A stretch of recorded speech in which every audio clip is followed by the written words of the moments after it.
Assalamualaikum warahmatullahi wabarakatuh. Apa kabarnya Bapak Ibu guru hebat semuanya? Di sini saya Revida, CGP Angkatan 10 Kabupaten Purwakarta, Provinsi Jawa Barat, akan memaparkan materi tentang demonstrasi kontekstual budaya positif modul 1.4. Sebelumnya, perkenankan saya untuk memperkenalkan beberapa orang dalam video ini. Yang pertama ada Bapak Koko Kusnadi selaku fasilitator. Yang kedua ada saya sendiri, Neti Yuida selaku CGP Angkatan 10. Dan yang ketiga ada Bapak Wahid Muhsin selaku pengajar praktik. Segitiga restitusi adalah proses menciptakan kondisi bagi murid untuk memperbaiki kesalahan sehingga karakter mereka lebih kuat ketika kembali pada kelompoknya. Di sini saya akan memaparkan dua kasus yang berbeda. Kasus pertama adalah Rapi, seorang siswa kelas 3 SD. Ibu guru melihat beberapa kali dia tidak menggunakan kaos kaki dan perlengkapan lain ke sekolah. Dan hal ini bertentangan dengan kesepakatan kelas dan dalam aturan berpakaian. Berikut videonya saya lampirkan. Rapi, sudah tahu kan kenapa ibu kalian kesini? Sebelumnya tidak apa-apa, tenang ya, tidak usah merinding, tidak usah berasa aku mau dipanggil sama ibu guru ke kantor, tidak perlu ya, tidak perlu takut karena semua orang itu memiliki kesalahan ya, ibu mengerti. Nah, kan aku sudah tahu kenapa Rapi dipanggil kesini. Sebelumnya ibu jelaskan dulu ya. Kan kita sebelum masuk kelas itu, kelas 3 itu, di awal kelas 3 itu kita membuat kesepakatan kelas secara bersama-sama, betul ya? Ya, yang disepakati oleh ibu guru dan juga anak-anak kelas 3B. Nah, menurut Rapi melanggar kesepakatan yang mana sih?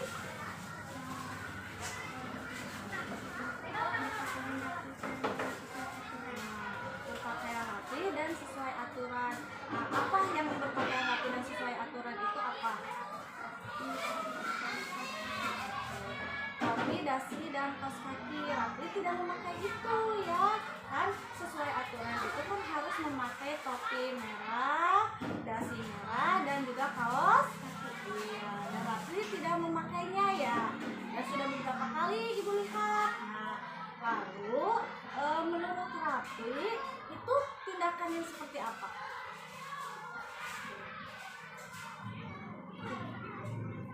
Tindakan yang salah. Nah, ya yang salah. Kalau salah itu harus diperbaiki. Jadi gimana nih solusi Rapi untuk memakai dasi, topi, dan kaos kaki?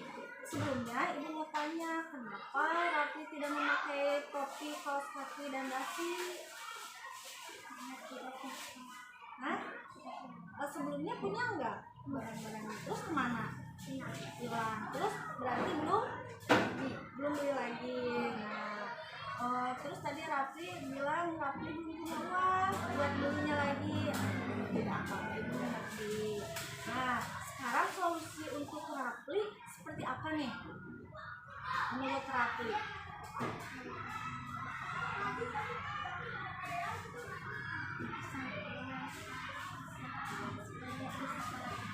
Jadi menurut Rapi bisa menyisihkan uang dari santunan anak yatim yang diadakan di sekolah. Benar, bisa. Janji ya. Nah, jadi dari uang santunan yang ada di sekolah itu, Rapi nanti kalau dapat mulai menyisihkan dan untuk membeli apa? Topi, dasi, dan kaos. Iya, tidak perlu yang mahal, yang penting sesuai dengan aturan. Oke, terima kasih. Kasus yang kedua adalah Fahira, seorang siswa kelas 3 SD. Dia termasuk siswa yang pintar dan aktif pada saat pembelajaran. Tetapi semangatnya dalam mengikuti proses pembelajaran yang baik dan bermakna tidak terkontrol dengan semestinya. Dia sangat antusias dan malah memotong penjelasan atau pembicaraan ibu guru saat menerangkan dan memaparkan materi. Hal ini terjadi berkali-kali dan menurut guru ini tidak baik untuk dilakukan. Berikut videonya saya lampirkan.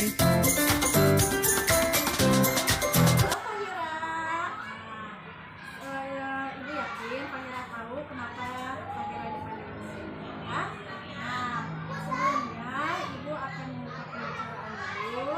Fahira jangan tegang, jangan merasa kenapa ya aku dipanggil ke kantor, ada apa ya dengan aku, tidak apa-apa. Ini hanya sebatas diskusi ngobrol saja, dan setiap orang itu mempunyai kesalahan dan bisa diperbaiki ya Fahira.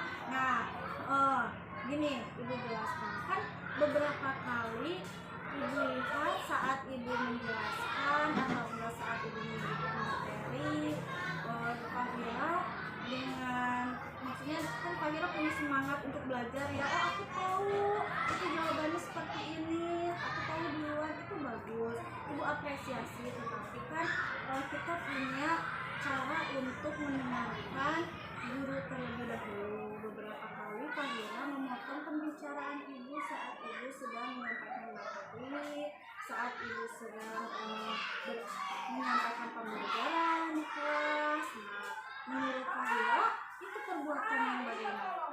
Yang salah. Betul ya, yang kurang tepat dan tidak boleh dilakukan Oke. Nah, menurut Fahira, kan sebelum pertama-tama kita masuk ke kelas 3, kita membuat kesepakatan kelas, betul ya? Nah, apakah kesepakatan kelas itu Ibu yang buat sendiri?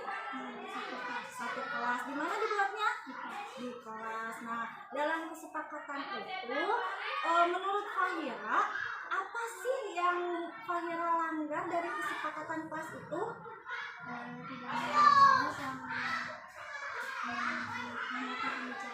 Oke, yang tentang saling menghargai. Nah, kalau misalnya Fahira sudah mengetahui bahwa oh itu aku salah begitu ya, terus solusinya menurut Fahira apa sih agar Fahira tidak seperti itu lagi? Mendengarkannya dulu sampai selesai bicara. Fahira janji tidak akan melakukannya lagi. Nah, ini bukan soal siapa yang melakukan dan kepada siapa melakukan, karena memotong pembicaraan itu adalah hal yang tidak baik. Nah, nanti ini adalah kebaikan untuk Fahira sendiri dan juga untuk Ibu, dan nanti sampai selanjutnya Fahira kelas 4, 5, 6 dan SMP, SMA, jangan sampai ini terulang kembali. Fahira bisa memastikan bahwa Fahira tidak akan melakukan itu lagi. Betul? Bisa ya. Jadi ini adalah janji kepada diri Fahira sendiri ya, untuk tidak melakukan hal seperti itu lagi ya. Janji. Terima kasih Fahira. Beberapa kasus dari restitusi yang saya ambil kesimpulannya adalah dalam proses menciptakan budaya positif baik di lingkungan kelas maupun sekolah adalah bagaimana menciptakan kerjasama yang baik antar murid, guru, rekan sejawat, pemangku kepentingan, dan orang tua, sehingga budaya positif ini dapat berlangsung secara berkelanjutan. Terima kasih, mungkin sekian materi dari saya. Mohon maaf apabila ada kekurangan. Assalamualaikum warahmatullahi wabarakatuh.